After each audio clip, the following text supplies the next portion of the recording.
puts a man out at deep mid-wicket. Alan Border out there for that big hit of Lance Cairns. So no risks taken by the Australian captain. He's got this game right within his grasp and he's not going to let it slip away.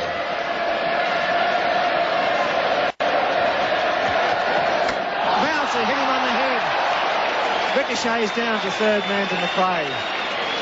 A leg by. Ricochets off the head of the big man. He looks around at Willie. 6 for 45. Replay.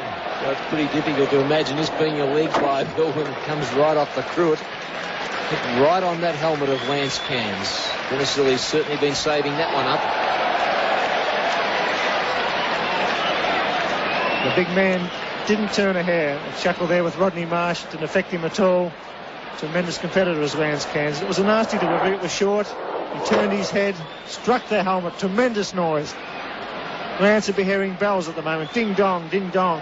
But he survives and gets a leg by. Willie 2 for 13 off 4 overs.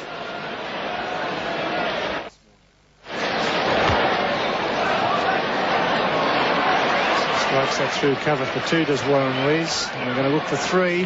Misfield. Hands are slow. Throw is good. And safely home. I've got no doubt about that, Keith. The fact that the Australian bowlers have used this wicket well. Hadley is a type of bowler that bowls short of a length, and the Australians today, unlike the New Zealanders, have hardly bowled a half volley. That's been the difference. Smith today was very severe on the New Zealand bowlers when they pitched up, but so far in this innings they've been just short of a length at the stumps, forcing the batsman to hit across the line. Got that? Got it well. Woods coming around, beats him into the fence for 4. Lance Cairns, who's had problems playing against the Australians, got most of his runs against the English attack when they had the off-spinners in action. There's one player in this Australian lineup who might be able to take toll of. It's the medium paces of Ken McClay. And we go to the next couple of overs. We'll see Lance Cairns really go for everything off McClay.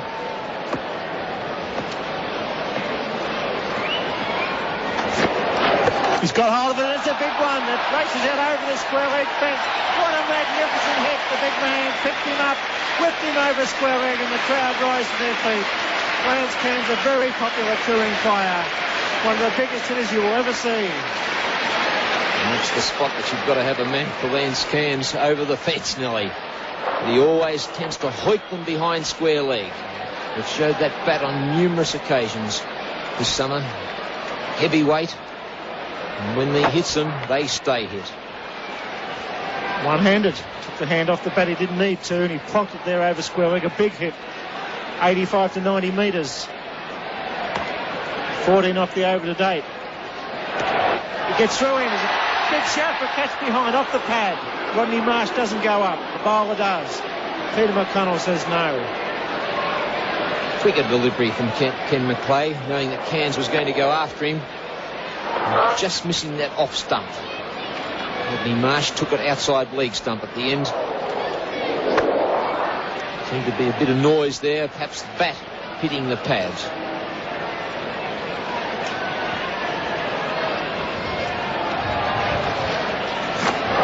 He's gone again. It's a massive hit. That's right into the members. That's 15 metres back. That's one of the biggest hits we've seen at the Melbourne Cricket Ground this summer. Lance Cairns picks up McClay and puts him into the members. New Zealand after 20 overs, 6 for 65.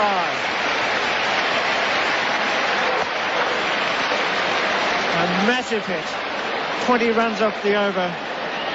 New Zealand 6 for 65. Hughes making the expected change at the members' end. Rodney Hogg coming on and replacing Ken McClay. That 4 overs, no maiden, 1 for 29 up against Ken McClay's name. Would look a whole lot better if Lance Cairns hadn't got to him in the last over. 20 runs coming from that over. It's now Hogg to the big hitting Cairns. And he's still going at it, and that's an enormous hit. In fact, I think that one's gone further than the one that he hit of Ken McClay. That one disappeared over McClay's head, and I would say that if you can possibly feel better about seeing a teammate hit for 6, McClay did on that occasion. Well, the method was identical, the timing was superb, and the spectators at long on are now an endangered species, because Cairns is going for them as hard as he can. Play going back, and he won't go back far enough. It's into the stands again.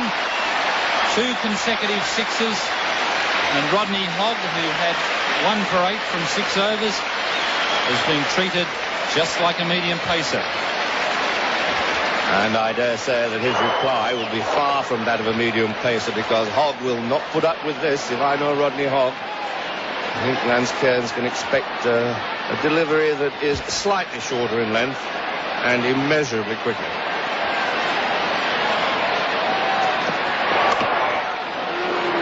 And that was more like a batsman's shot there. Cairns just giving himself a bit of room and square cutting. And it's not a happy man who walks back to bowl. No fast bowler likes to be hit for 2 consecutive sixes. And I think that Cairns read Hogg's intentions, knew that he was going to pitch that ball in short, backed away towards the leg side in the hope of just slashing it away on the offside and possibly getting a top edge that might bring him runs through the vacant slip position. What a strike rate, 29 runs. In the air and picking the gap. Ken McClay comes up off the deep mid-on boundary. And if you're interested in Lance Cairns' strike rate, well, it is far and away the best in the competition. It's well over 100. It's up around about the 130 mark, which is in advance of Richard Hadley. But he needs to face about another 35 balls to qualify. Batsman has to face 150 balls. So can he make it? 35 balls he's got to face. If he keeps going at the rate he is, he'll have a strike rate of about 200 when he qualifies. Oh, he's absolutely smashed that one. Greg Chappell is the man moving around from deep mid-off. 15 off the over so far. And the strike rate led by Richard Hadley on 102. And followed closely by David Guard, 92. He had a strike rate at one stage of 106. Both of them 83. Greg Chappell 81. And Steve Smith there coming into the reckoning. He can't beat Richard Hadley now, but he has figured very well with a strike rate of 79.08. Great performance from a man who's appeared in only just 2 matches. David Hooks, one of the cleanest strikers of the ball, strangely at the bottom of that list. A good bouncer there from Rodney Hogg. 15 runs coming from that over. New Zealand 6 for 80. I remember presenting the strike rate award to Lance Cairns a couple of years ago. I just mentioned that he's got about 33, 34 deliveries to face before he qualifies. And here today, he has put on a real exhibition of big hitting. And at the moment, Dennisili has a deep mid-on the boundary, a deep mid-wicket on the boundary, and fine leg on the boundary, and 2 men inside the circle on the onside. So that's the onside field placing for Lilly. And that one was bowled outside the leg stump. He's got hold of it and lofted it over the fine leg fence, going some 10 rows back into the crowd, and that's the 5th 6 for Lance Cairns. This is unbelievable. It's getting almost monotonous. Cairns there hitting it with only one hand. And in spite of the fact he hits it with one hand, it still goes over the longest boundary at the MCG for 6. He must be absolutely immensely powerful. He's enjoying this. 38 runs in 13 balls. He's scoring at the rate of 3 runs per delivery. Backs off again and thrashes that one. And that's clear. Graham Woods headed mid-off. There's the 6th one. That must be an incredible bat he's got. We know it's very heavy, but it must be made of extreme